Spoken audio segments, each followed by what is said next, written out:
Good Tuesday afternoon, everyone. Time for the final episode of the season of Front Office Tuesday or Personnel Decisions Tuesday. We never really decided what we were going to call it, but one of those two, either one's fine. So, for the last time this season, we will take a look at the most recent set of off-season decisions by the Seahawks, see how they held up, see how the front office is doing in terms of their most recent set of decisions. Because obviously, overall, we can look at this team and say, hey, they didn't make the playoffs. They didn't have a good season. They went 7-10. Obviously, there are failings, but I'm big on trying to isolate those failings, figure out exactly what it is that went wrong, where it went wrong, and how we can hopefully address it to be better in the future. So, you guys know the drill by now, and I'm just going to go ahead and dive in here. Typical pattern, but since this is the last episode of the year, we're going to kind of do a summary of each group at the end. So we're going to start with the free agent re-signings, but before I get started, if you take a look at the overall summation of the off-season moves the Seahawks made last year, I think the recurring theme is yes, but because over and over again, when you take a look at the moves we made and you ask yourself, was it a good move? The answer is always yes, but like there's always a caveat that holds it back. It's really weird where I can individually look at a lot of these signings and trades and decisions that this team made and go, yeah, that made sense. That was good. But then I'm like, well, because of this, that, and then you've got this to consider, and then you're like, yeah, maybe it's not so good. And theoretically, okay, but in terms of the way, I'll show you guys what I mean here. So, all right, free agent re-signings. Chris Carson played 4 games and then got hurt and didn't play again. Um, Obviously, that one didn't work out. And because it was an injury, you'd like to say it's not really anybody's fault, but we knew kind of what we were getting into with Carson at the end of the day, and we got the worst end of it this season. So, I mean, I could have dealt with Carson missing maybe even half the season, and he still could have been worth the relatively small amount of money he was getting this year. But if he's going to miss 13 games, we have a problem. So, yeah, Carson, that one's just categorically bad. And it could be worse if we try to keep him next year, which please tell me we don't do that. Alex Collins didn't play as much as I thought he was going to play once Carson got hurt. He had some good games, had some good moments, but then he got hurt and never really worked his way back into things. And by the end of the season, he ended up with about 500 yards. Not a great yard per carry average, but he did some positive things. I think most people will remember what he did against Pittsburgh. That was a really good game by him. He got the team back into it when it looked like we were about to get blown out.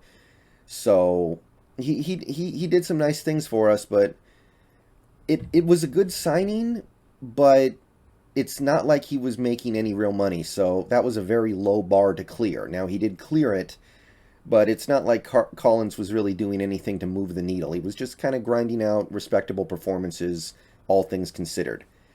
Next up is Ethan Posick. He had a pretty good game against the Cardinals. PFF gave him a grade in the 70s, I think. And his overall PFF grade is actually quite good. It's at 68. So if you want to make the argument that Posick should be back next year at center, I mean, he did play more than half a season's worth of snaps. He only allowed 2 sacks. He committed 1 penalty all year. And PFF says that he did pretty well. Now, again, we asked the question, was Posick a good signing in the last offseason? And the answer is yes, but again, because yes, he was worth $3 million to be a competent center for more than half the year, but the fact that you decided to put your faith in Posick meant that you had to deal with the early season injury, which meant Kyle Fuller went out there, and Kyle Fuller did Kyle Fuller things, and because of that, you lost some games that you otherwise could have won. I honestly think that if not for Kyle Fuller being involved on this team, we might beat the Saints and we might beat the football team. Those are two games that we lost by a play or two where Kyle Fuller was just getting humiliated. And I know one of those games he was playing guard, but he might not even make the team if we had done a better job addressing the center position. So, yes, Posick was worth $3 million, but the fact that he was the de facto center got Kyle Fuller way too many snaps, if that makes sense.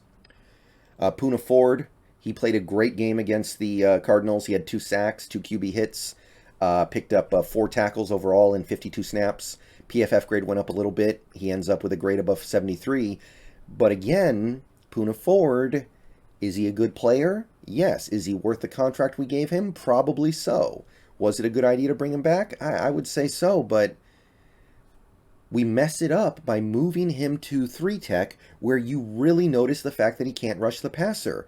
So again, it's a yes, but you put him in a bad situation. Carlos Dunlap. The end of season numbers for Dunlap look good. 8.5 sacks on less than 500 snaps? Hell yeah. Given the fact that he had a few games where he barely played, that's solid. 8.5 sacks, easily leading the team, 34 tackles. You got to remember, on a lot of his snaps, he drops into coverage. 72 PFF grade, solid, rock solid. But almost all of his production came after the season was basically over. He basically did all of his good stuff after the Washington loss, which effectively killed any playoff hopes. So it's hard to really get all that gassed for 8 sacks when I don't want to call it garbage time, but it's kind of garbage time. So again, yes, bringing him back ended up paying off if you just look at the numbers, but didn't really help us get anywhere, now did it? Benson Mayowa, not making a whole lot of money, played mostly linebacker this year, so his lack of pass rush production is understandable because he usually dropped into coverage. 30 tackles, 3 TFLs, 1 sack, 500 snaps. PFF grade is average-ish, makes him pretty jaggy, maybe a little bit better than a jag. Normally you would look at that and go, okay, we got our money's worth, but Mayowa kind of became representative of the annoyance on this defense where we kept dropping linemen into coverage. And I know Mayowa was playing linebacker this year, but I don't really feel like that's his skill set. I feel like his skill set is in a 4-3 to play the defensive end. So we put him in that linebacker spot because we felt like his physical talents lended himself to be able to do that better than anyone else. But he was kind of the poster child for this obsession this team had with playing defensive linemen in coverage frequently, even though he technically wasn't. So even there, it's not like Mayowa was good either way. He was passable. He was okay. He was a warm body.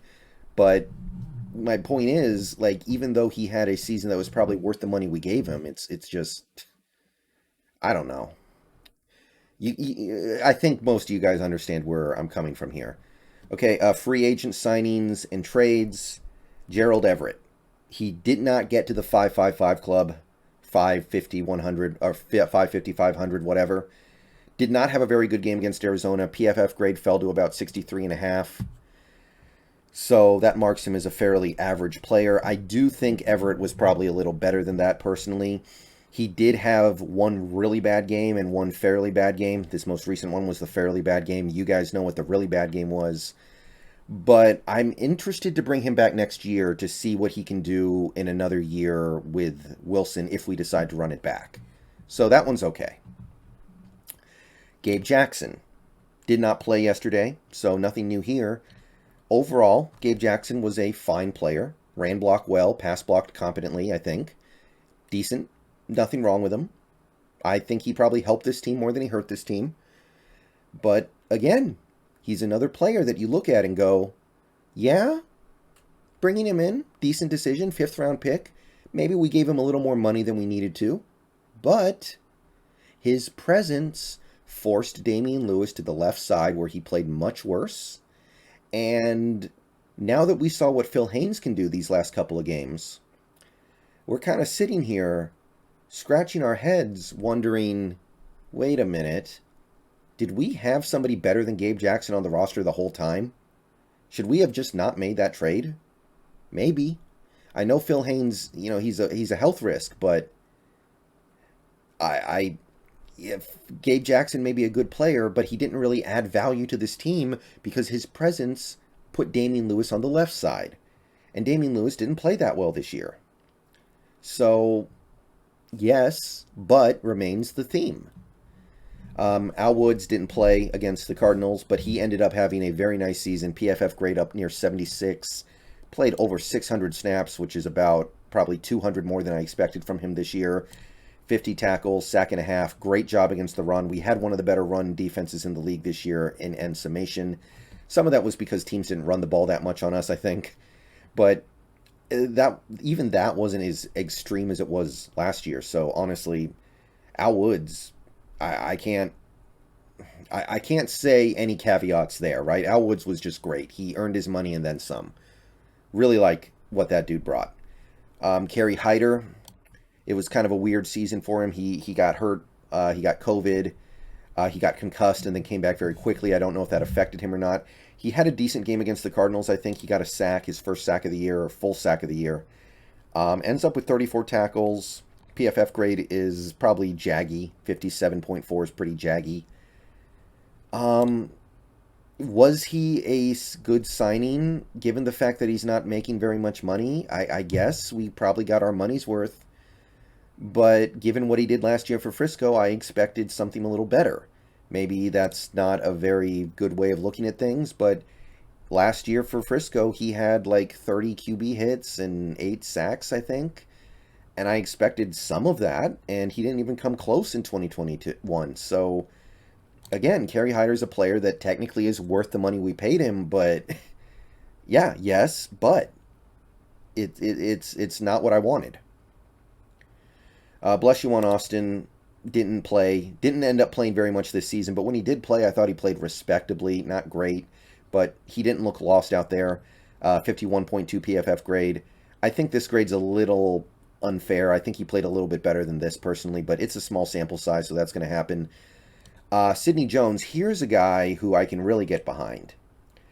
He played a full slate of snaps against the Cardinals, and he played great. His PFF grade went through the roof, all the way up above 70 now. He had a pass deflection. He had like 6 tackles, I think. So Sidney Jones got better with every game he played. I'm not even like, that's not even a cliche. He literally got better with every game he played, I think.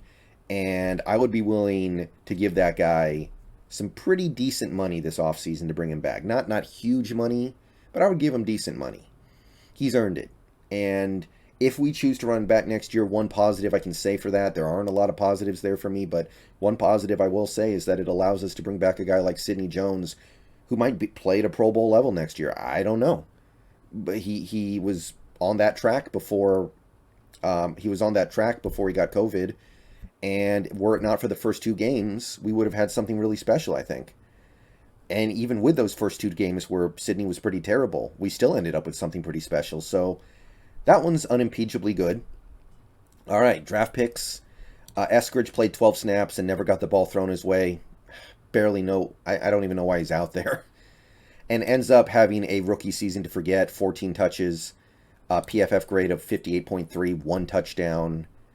Just not good. Now, I understand that he got a massive concussion, which nobody could have predicted that. But a lot of us could have predicted that Creed Humphrey was going to be really good. And I wasn't a crazy Creed Humphrey fan, but I cannot deny that he would have helped this team a lot more than Dwayne Eskridge for multiple reasons. So that's definitely a fat L. That's not even a yes, but that's just a no. Trey Brown, obviously still out for the year. I really liked what I saw from Trey Brown when he played. Hopefully we can see more of that next year. But I'll just leave it at that for now. Stone Forsythe didn't play, which really disappointed me. Would have loved to have seen him play a little bit for Dwayne Brown. I know Dwayne Brown's playing better lately, but the age just kind of makes me want to stay away. But yeah, nothing for Forsythe. And Curhan played the full game. No sacks allowed, no penalties. PFF grade went up a couple points. I still really like what I see. Still some dominant run blocking out there. Absolutely dominant. For an UDFA, he has well exceeded expectations, and I'm really excited to see what he can bring in 2022. He's another guy that I would. There's no caveats there, right? Anything you get from him is a bonus, and what we're getting so far is solid. Okay, so that's it for the Seahawks side of things. Let's take a look at some of the departures. Shaq Griffin played a full slate of snaps in the Jaguars' shocking upset win over the Colts. He had, what was it, 4 tackles, a pass deflection, allowed 2 catches, and ends his season with a very respectable 73.2 PFF grade. So I know there's a lot of hate for Shaq Griffin in the Seahawks fan base. I don't, I don't get it. People act like he's some scrub who got overpaid by 10 million bucks a year. He probably got overpaid, but he's a good player. And for him to grind out a season like this in a place like Jacksonville is impressive to me. He's a good player. I don't understand why people dislike him just because he got paid the max. Like, who can blame him? This might be the only big contract he ever earns in the NFL. He had to go get the money while the money was good to get. So Shaq Griffin ends a very nice year. I can't say I miss him because we honestly had good corner play this year for the most part. But yeah, he had a good year. Jerron Reed, however, I can't say he had a good year. He played like half the game for the Chiefs against the Broncos, picked up 3 tackles. I think, did he have a QB hit? Yes, he had 1 QB hit and ends his season with a shockingly bad 46.7 PFF grade, which is well below what he was doing for the Seahawks, even in his lesser good years. So, don't really know what happened there. 2.5 sacks, obviously. That's not what a Jerron Reed is there to give you. I assume that he's been really flawed in run defense. That's the only way that this PFF grade can make any sense to me at all. But he's not a non-factor. There's just something missing with Jerron Reed. I don't know what's going on there, but I definitely don't miss him. KJ Wright played like a quarter, a little more than a quarter of the game for the Raiders, I think, against the Chargers. They're playing in the playoffs, by the way. He picked up 5 tackles, I think. Yeah, 5 tackles. And his PFF grade went up a little bit. So he's a decent player this year overall, I would say. Didn't make too many big plays, didn't do anything over the top, but he grinded out a respectable year for the Raiders. And I'm happy for him. Going to play in the playoffs. Don't miss him, really. I don't think he would have made this season any better, but hey, grind it out. Carlos Hyde did not play and ends up having a pretty forgettable whatever season. Trey Flowers actually played the whole game for the Bengals because they had already clinched everything. He had like 8 tackles, allowed a reception. PFF grade fell a little bit. Did not flourish in Cincinnati like I was kind of afraid he would. So at least that didn't happen. I guess that's good news, right? And that's it for the free agent departures, and that's it for Front Office Tuesday. Again, a lot of these moves, you take them individually, one-on-one, and you're like, yeah, that was a good signing. That was a good pick. That was a good decision. Good idea. We got a good player. We got our money's worth. Except for maybe Gabe Jackson. I don't know if we got our money's worth there because he's got a pretty fat contract. However, once you start diving into the nitty-gritty of a lot of these moves, it makes sense why the season went bad. Right? Like the stuff I was saying about Posick. Yes, Posick is worth $3 million. But if you had addressed the center position better, then Kyle Fuller probably never gets to play. And that probably cost us a game or two. I would say he may have cost us 2 games this year because he was that bad. Yes, Poona Ford had a good year and he's a good player, but he can't rush the quarterback. It took 17 games for him to finally have a productive game rushing the QB. Yes, Gabe Jackson's good, but whatever good he is canceled out by forcing Damian Lewis to the left side. All right, I will see you guys later today. Peace out, go Hawks. Let me know what you think. Front Office Tuesday. I given the fact that we had such a bad season, I'll say this. The most recent offseason doesn't look that bad when you look at it like this. I think that there's something to be said for not hitting home runs. We didn't really hit any home runs here. Like, what was the best move we made in the most recent offseason? Was it Al Woods? Is Al Woods really taking over games and single-handedly lifting us to victories that we otherwise would have lost? No, not that kind of player. We did really good with the Sidney Jones trade, but that took half a year to manifest. We didn't know what we had until the Pittsburgh game. Jake Curhan, was probably our best rookie this year, but we didn't really play him until the season was basically over, so we still don't totally know what we have there. It's just there's no home run here, and we needed a home run. We needed somebody who was going to come in here and play at a Pro Bowl level, and the closest thing we got to that was probably Dunlap in the last 6 games of the year. But that's my evaluation. I'll see you guys later today. Peace out, go Hawks, and let me know what you think down below.